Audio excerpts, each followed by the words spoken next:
Hello students, आज हम पढ़ने वाले हैं माइनर्स एंड कोफैक्टर्स। सबसे पहले इसकी डेफिनेशन देख लेते हैं, मज़ा आ जाएगा तुमको डेफिनेशन पढ़ के।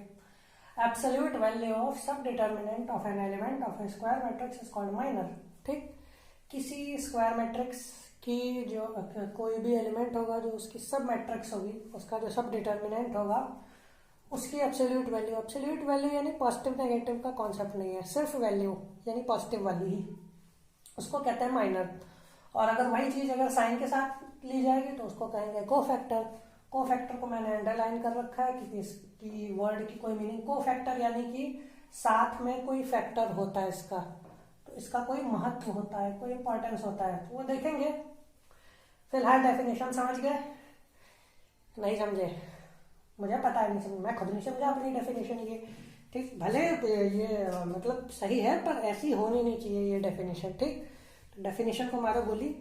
एक एग्जांपल लेते हैं, उससे समझ में आ जाएगा। एक एग्जांपल लेंगे, find minus and cofactors of a matrix. एक मैट्रिक्स दी है A इक्वल टू 4 -3 -7 और 2। ठीक, इसका माइनर निकालते हैं। इसका माइनर निकालेंगे तब आपको समझ में आएगी कि डेफिनेशन क्या है। डेफिनेशन को कभी मत देखना। ठीक, इसको मिटा देते हैं। बस ये कोफैक्टर टर्म याद रखे रहना, मैं फिर से याद दिलाऊंगा आगे जहाँ जरूरत होगी। तो इसका माइनर निकालते हैं। माइनर देखो क्या करना है, जैसे डिटर्मिनेंट नहीं निकालते, जैसे इस मैट्रिक्स का अगर डिटर्मिनेंट निकालेंगे तो ये करते हैं ना, इसको इससे और इसको इससे कर देते हैं। तो देखो डिटर्मिनेंट निकालने में हमने क्या किया था, 4 के साथ 2 को लिया था। ठीक, तो सबसे पहले ये एक स्क्वायर मैट्रिक्स जैसे ये है।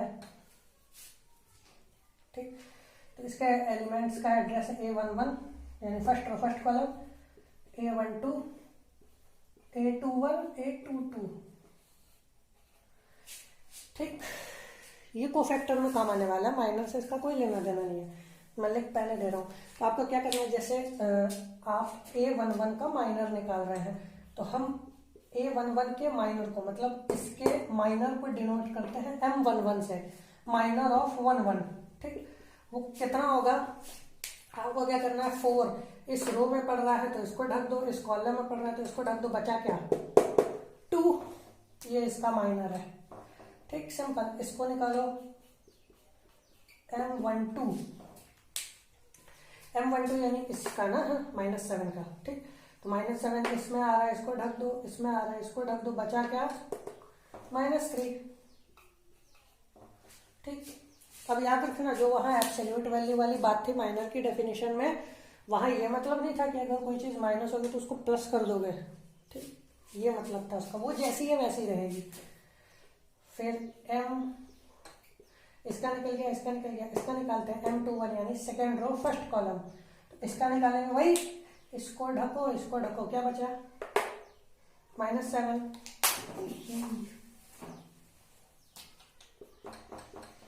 और 2 M22 लिख देंगे, 2 को ढको, इधर भी, तो क्या बचेगा 4। ये इसका माइनर हो गया, खत्म। पूरी मैट्रिक्स के सारे एलिमेंट्स, इसका ये माइनर, इसका ये माइनर, इसका ये और इसका ये, पूरी मैट्रिक्स।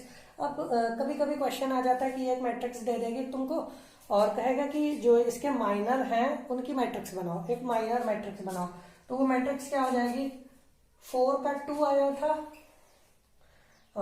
इसका -3 आया था, इसका -7 आया और इसका 4 आया। ये उनकी माइनर मैट्रिक्स है, मतलब सारे माइनर्स की एक मैट्रिक्स बना के रख दी। तो ये हुआ माइनर्स और ये हुए माइनर की मैट्रिक्स। ठीक, एक आध और एग्जांपल लूंगा, इस पे टेंशन नहीं, अगर नहीं समझ में आया तो एक 3x3 की मैट्रिक्स में भी समझाऊंगा कि वहां कैसे निकालना है। इसमें कोफैक्टर देख लेते हैं, फिलहाल के लिए तो समझ में आ गया ना, इसको ढक दो, इसको ढक दो, जो दिखा वो माइनर। ठीक, कोफैक्टर देखते हैं इसी का। तो कोफैक्टर को हम लोग क्या करेंगे, C11 से डिनोट कर लेते हैं। ठीक, C11 से डिनोट करने में। अब यहाँ को फैक्टर्स में प्लस और माइनस के साइन की बड़ी वैल्यू है। ठीक, अब प्लस और माइनस किसका साइन डिसाइड कैसे होगा? प्लस या माइनस नहीं, ऐसे समझो कि साइन किसी एलिमेंट का चेंज होगा या वही रहेगा। ठीक, तो देखो अगर किसी एलिमेंट का एड्रेस इवन है तो उसका साइन वही रहेगा, और अगर किसी एलिमेंट का एड्रेस ऑड है तो उसका साइन चेंज हो जाएगा। एग्जाम्पल, एड्रेस इसका क्या है? A11, 1 + 1 2 होता है, यानी ये इवन है। ठीक, कहाँ लिखा है? इवन है। 1 2, 1 + 2 3 होता है, यानी ये ऑड है। 2 1 ऑड है, इवन है। समझ गए? इन दोनों का साइन, इन दोनों का जो कोफैक्टर निकालेंगे उसका साइन बदला नहीं जाएगा, इन दोनों में बदल दिया जाएगा। ठीक, तो कैसे बदल दिया जाता है? C11 निकालो।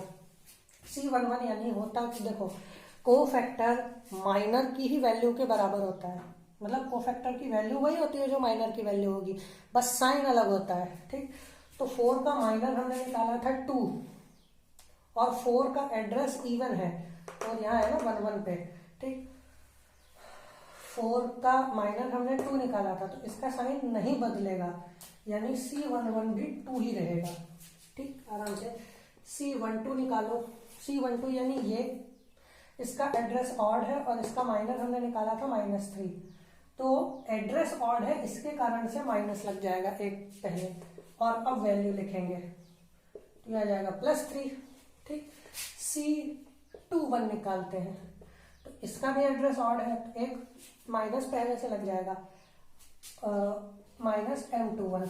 ठीक, ऐसे समझ लो, M21 की ही वैल्यू वही रहेगी, बस साइन अपोजिट हो जाएगा। ठीक, इसका माइनर कितना आया था? -7, और C22 कितना होगा? इसका एड्रेस इवन है, यानी साइन चेंज नहीं होगा, और वैल्यू थी 4, तो 4 ही रहेगी। ठीक, इसकी कोफैक्टर मैट्रिक्स कैसे बनेगी? 2 7 2 3 7 4। ठीक, मेरे ख्याल से अभी ये क्लियर हो गया होगा। देखो एलिमेंट के जो एड्रेस हैं उसको ध्यान में रखो, उनका सम कैसा है ये ध्यान में रखो, इवन है कि ऑड है। जैसे ये इवन है, ये ऑड है, ये ऑड है, ये इवन है, उसको ध्यान में रखो बस। अगर सम ऑड है तो साइन बदलना है, सम ये एड्रेस का सम, और अगर सम इवन है तो साइन नहीं बदलना है। ठीक, काम वही करना है जो माइनर में निकालते हैं। ठीक है, एक क्वेश्चन 3/3 में लेते हैं, तब और क्लियर होगा।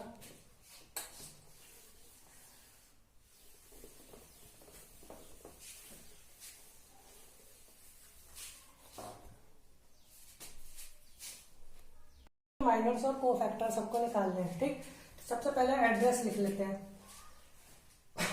एड्रेस सबका पता है ना? कहाँ लिखे हैं? ये है A11, A21, A31, A32, A33,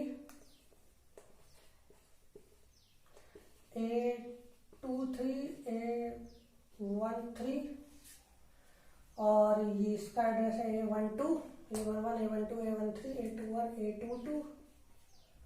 ठीक, और ये A32, ये इनका एड्रेस ध्यान जरूरी है। तो इसके माइनर वाले जो एलिमेंट्स होंगे उनको हम डिनोट करते हैं M11। M11 मतलब इसका माइनर, A11 का माइनर ऑफ A11 इसका मतलब होता है। ठीक, तो 1 को ढक लो, सिंपल, इसको मिटा देते हैं।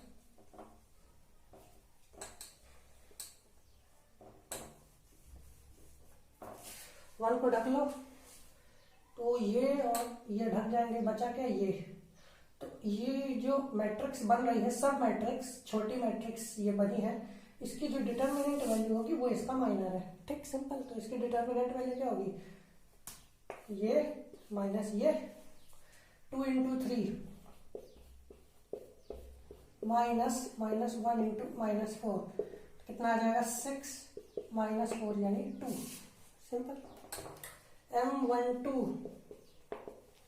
M12 माने फर्स्ट रो सेकेंड कॉलम, यानी इसका माइनर। तो 2 इसमें और इसमें है, ढक लो, ये और ये, -3 इंटू 3 -2 इंटू -1, तो ये जाएगा -9 + 2 यानी -7। ये इसका माइनर हो गया। इसका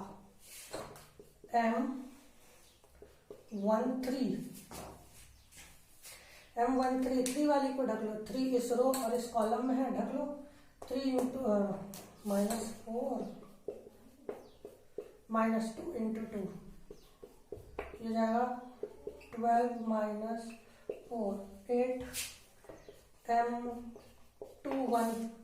M21 यानी इसका माइनर, तो ये रो और ये कॉलम ढक लो, बचा 2 3 -4 3, तो इसका डिटर्मिनेंट 2 इंटू ये 3 -4 इंटू 3, जो जाएगा 6 + 12 18। M22 यानी इसका माइनर, इसमें ये ढक लो क्या क्या है, ठीक, इसको भी ढका हुआ समझ लो। क्या दिख रहा है? 1 3 3 2 1 इंटू 3 -2 इंटू 3, ठीक। 1 3 3 -6 -3, बाकी बच्चे का भी माइनर निकाल ही देते हैं। M23 यानी कि इसका माइनर, तो इसका माइनर 1 इंटू -4 -2 इंटू 2, मिलेगा -4 यानी -8। M31, ठीक। माइनस में एड्रेस के बारे में, इवन है ऑड है, साइन बदलना है नहीं बदलना है, ये सब नहीं सोचा जाएगा। 2 इंटू 1 2 इंटू 3 जाएगा 2 -6 -4। M32 इसका 1 इंटू 1 -3 इंटू 3, क्योंकि ये तो पूरी रोज नहीं रहेगी, तो 1 इंटू 1 -3 इंटू 3,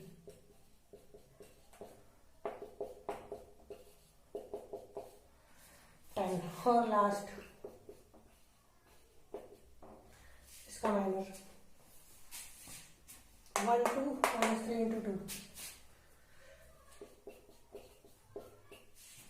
-3 इंटू 2, जाएगा 2 + 6 यानी कि ये सबके माइनर्स निकल गए, ठीक, सारे 9 एलिमेंट्स के माइनर। अब हम लोग क्या करते हैं, कोफैक्टर निकालना है, तो सबसे पहले ये माइनर की मैट्रिक्स बना लेते हैं, फिर निकालते हैं। तो ये पुरानी जो मैट्रिक्स है वो किसी काम की तो है नहीं, इसको मिटा दो और यहाँ ये माइनर्स को लिख दो। इससे क्या है, कोफैक्टर वाली मैट्रिक्स बनाने में आसानी रहेगी। M11 यानी ये 2 हो जाएगा, ये हो जाएगा -7, ये हो जाएगा 8, ये हो जाएगा 18, ये -3 और -8 -4 10 और 8, ठीक। मैट्रिक्स बनाने को कहा नहीं है, पर ऐसे ही कोफैक्टर की आसानी रहेगी। अब इसको मिटा देते हैं।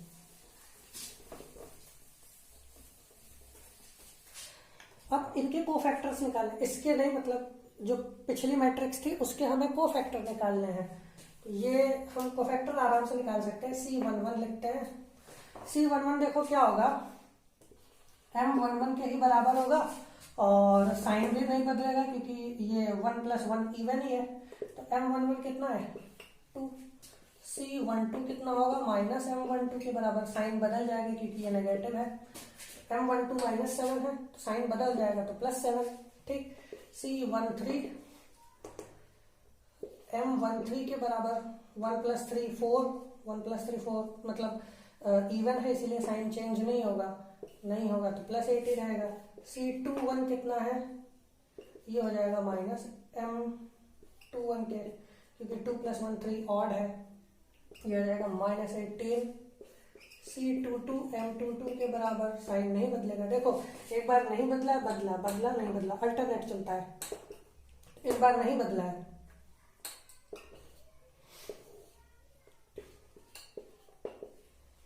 बदलेंगे ना, नहीं बदला था, -M23, ये हो जाएगा +8 C31, नहीं बदलेंगे, -4 C32, बदलेंगे, नहीं बदलना था ना, इस बार बदलेगा,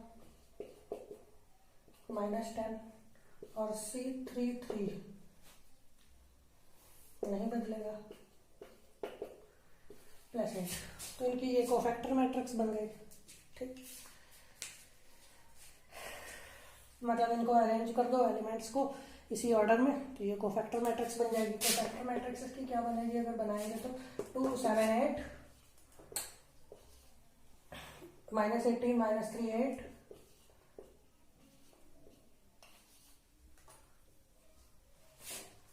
और -4 -10 8। ठीक, ये सिंपल। ठीक, अब कुछ क्वेश्चंस देख लेते हैं। हाँ, प्लान में थोड़ा चेंज हुआ है, वो क्वेश्चन की जगह हम लोग थोड़ा सा पहले एडजॉइंट ऑफ मैट्रिक्स देख लेते हैं। ठीक, इसका बहुत यूज होने वाला है। एडजॉइंट ऑफ मैट्रिक्स क्या है? The transpose of cofactor matrix of a given matrix is called the adjoint of matrix. यानी कोई मैट्रिक्स दी है आपको ए, आपको उसके एलिमेंट्स के कोफैक्टर्स निकालने हैं। कोफैक्टर्स निकालने के बाद वो कोफैक्टर मैट्रिक्स बनानी है। कोफैक्टर मैट्रिक्स बना के उसका ट्रांसपोज कर देना है, तो वो हो जाएगी एडजॉइंट ऑफ मैट्रिक्स। ठीक, अभी एक एग्जांपल से समझा दूंगा। अगर कोई मैट्रिक्स ए दी है, उसकी डिटर्मिनेंट वैल्यू है del a, ठीक, तो जो उसका एडजॉइंट ऑफ ए है उसकी वैल्यू होती है determinant A raise to n-1। ठीक, ये भी आपको एक एग्जांपल से भी प्रूव कर दूंगा मैं। ठीक, n जहां पर मैट्रिक्स का ऑर्डर है 2 3। ठीक, तो इसको डेफिनेशन वगैरह मिटाते हैं। एक क्वेश्चन देखते हैं जिसपे आपको ये डेफिनेशन और ये जो फॉर्मूला दिया हुआ है वो क्लियर हो जाएगा। ठीक, इसको याद रखिएगा, ये बहुत इंपॉर्टेंट फॉर्मूला है, कॉम्पिटिटिव्स में आता है, बोर्ड एग्जाम्स में भी आता है, वगैरह वगैरह। एक क्वेश्चन लेते हैं इस पे। ठीक, तो ये क्वेश्चन है, एक मैट्रिक्स ये दी हुई है, अभी अभी ये सॉल्व की थी, तो इसका ये कोफैक्टर वगैरह निकाला था हमने। ये ए मैट्रिक्स दी है, आपको इसका एडजॉइंट निकालना है। तो एडजॉइंट की डेफिनेशन क्या है? ट्रांसपोज ऑफ कोफैक्टर, यानी कोफैक्टर निकालो, सारे कोफैक्टर्स को ऐसे अरेंज करो मैट्रिक्स में ही, उनकी जगह पर करस्पॉन्डिंग प्लेसेस, और फिर उसका ट्रांसपोज कर दो। तो अभी अभी जो इसका हम लोगों ने कोफैक्टर्स निकाले थे वो क्या थे? 1 का आया था 2, 2 का था 7, 3 का 8, -3 का -18। अभी अभी निकाला था, आप लोग फिर से रिमाइंड करके देख रहे हैं। 2 का -3, यहाँ पर 8, यहाँ पे -8, यहाँ पे -8 और यहाँ पे 8। ये वो कोफैक्टर मैट्रिक्स बनी थी। ठीक, तो एडजॉइंट क्या होगा?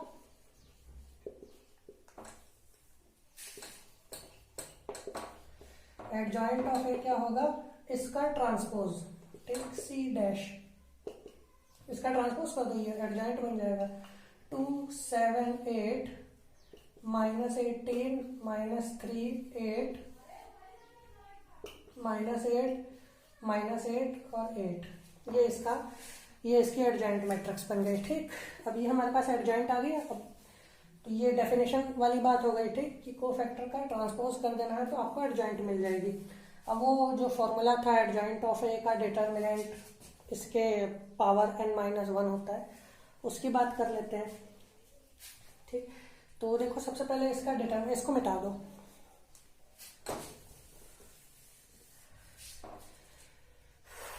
इसका डिटर्मिनेंट निकाल लेते हैं। मॉड कितना आएगा? 1, फर्स्ट रो के अलॉन्ग खोल रहा हूं मैं, 1 2 × 3 -4 × -1 -2, क्योंकि साइन चेंज हो जाता है, -2 के साथ ये और ये रह गए, -3 into 3 -2 into -1 plus 3 -3 into -4 -2 into 2। ठीक, इसका डिटर्मिनेंट क्या आ जाएगा 1 घटा दो, 6 -4 -2 इंटू -9 प्लस 2 और प्लस 3 इंटू 12 -4। यहाँ पे मैं एक चीज़ बताने के लिए रुक रहा हूँ। देखो अभी हम अगर हम 1 को छोड़ दें तो ये पूरा पार्ट जो है ये यही लिखा हुआ है। ठीक, इसी की वैल्यू लिखी है ना, और इसी को हमने 3/3 की मैट्रिक्स में कहा था कोफैक्टर हम ऐसे ही निकालते हैं। ठीक, ये कोफैक्टर जो 2 आया है वो ऐसे ही कहा, 2 3 या 6, 6 -4 2 बचा। ठीक, तो ये सारे जो फैक्टर ये नंबर और ये नंबर पूरा नंबर मल्टीप्लाई में है, ये और ये 1, इसी तरह ये 2 और ये पूरा, ये 3 और ये पूरा ब्रैकेट, तो ये फैक्टर्स है ना जो मल्टीप्लाई में होते हैं। ठीक, इसी और इन फैक्टर्स की हेल्प लेके हम डिटर्मिनेंट निकालते हैं, तो इसीलिए इन नंबर्स को कोफैक्टर कहा जाता है। ठीक, जो मैंने हाईलाइट किया था अभी डेफिनेशन में इसके लिए किया था। ठीक है, इसको आगे सॉल्व करें कितना आएगा 2, ये होगा -7 इंटू 2 प्लस 14 हो जाएगा 12 -4 8 3 24 यानी कि 40। डिटर्मिनेंट आ गया 40।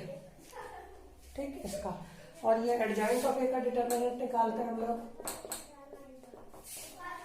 तो इसका कितना आएगा 2 इंटू -3 इंटू 8 -8 इंटू 8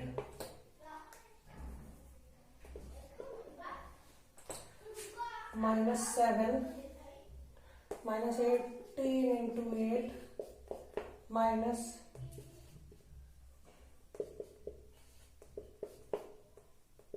ये वाला -8 और प्लस ये 8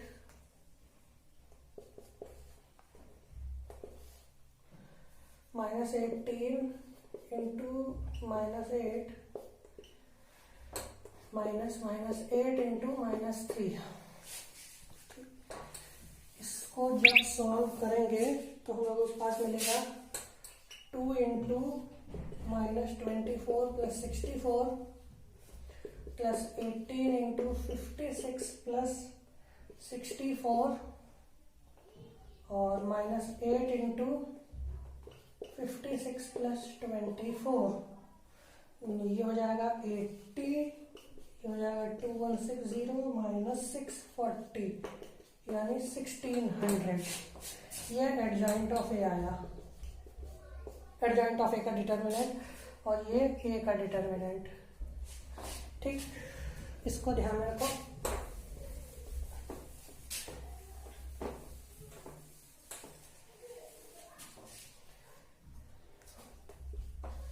ठीक, और डिटर्मिनेंट ए कितना था 40।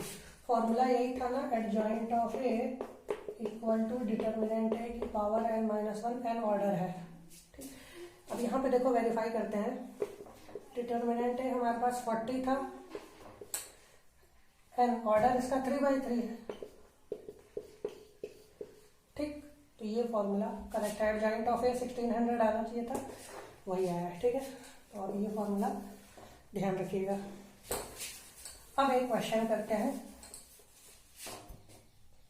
क्वेश्चन मेरे पास डाउट में आया था, किसी ने पूछा था मुझसे, किसी स्टूडेंट्स ने ही पूछा था, बहुत रेस्पेक्टेबल स्टूडेंट्स ने पूछा था। ठीक, इसकी ये डिटर्मिनेंट की वैल्यू निकालनी है। तो इसको देखो, ये log बेस 3, इसको लिख सकते हैं 8 की पावर, ये 8 का क्यूब है और ये हो जाएगा log 8 बेस 3। इसको लिख सकते हैं log 4 3 स्क्वायर। 3 जो नंबर की पावर में होता है वो सामने आ जाता है। log की प्रॉपर्टी है 3 log 3 बेस 8 इधर हो जाएगा log 8 base 3, ये हो जाएगा log 3 base 4 और ये हो जाएगा 2 log 3 base 4। इसको इवेल्युएट कर लेते हैं ऐसे, फिर आगे और प्रॉपर्टी देख लेंगे कोई सी। तो इसको सॉल्व करेंगे तो ये और ये 3 2 जा 6 log 8 base 3 whole square minus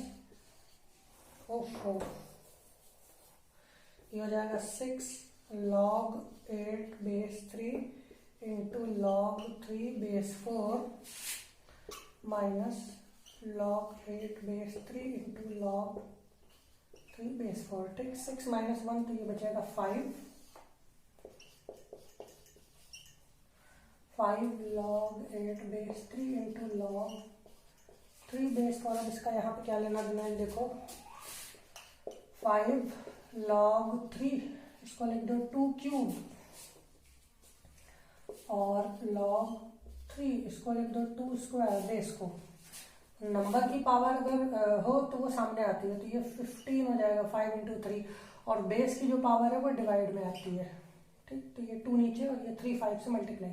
तो अब हमारे पास है log 2 base 3 into log 3 base 2।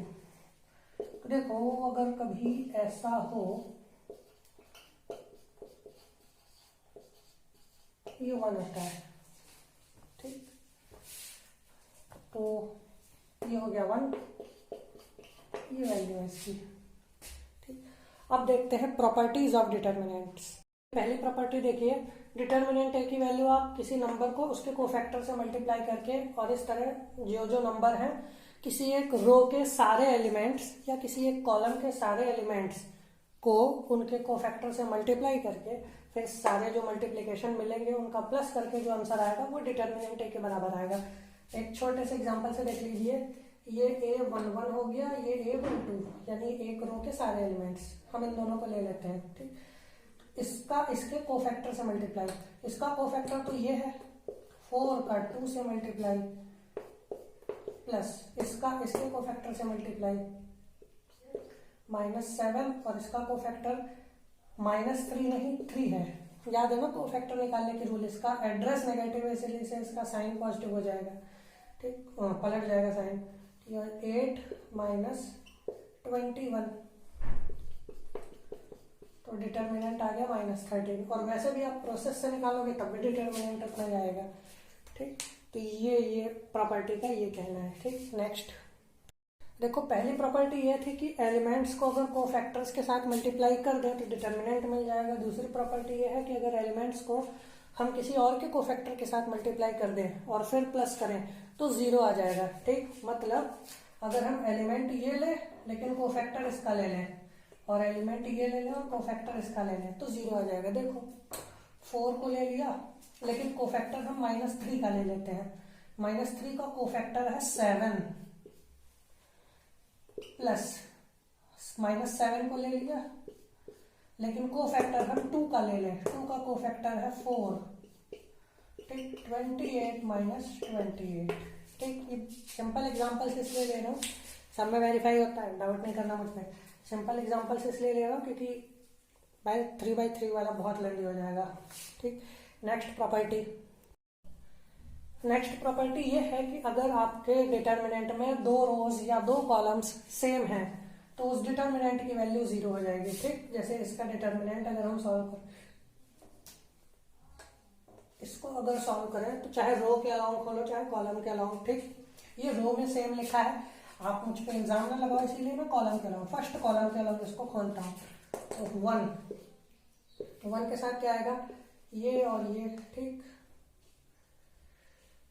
2 × 2 -1 × 3, फिर इसका साइन बदल जाएगा, इसके साथ आएगा 2 × 2 -1 × 3। ठीक, क्योंकि ये 1 को ढक लोगे तो भी वही बचेगा, फिर प्लस 4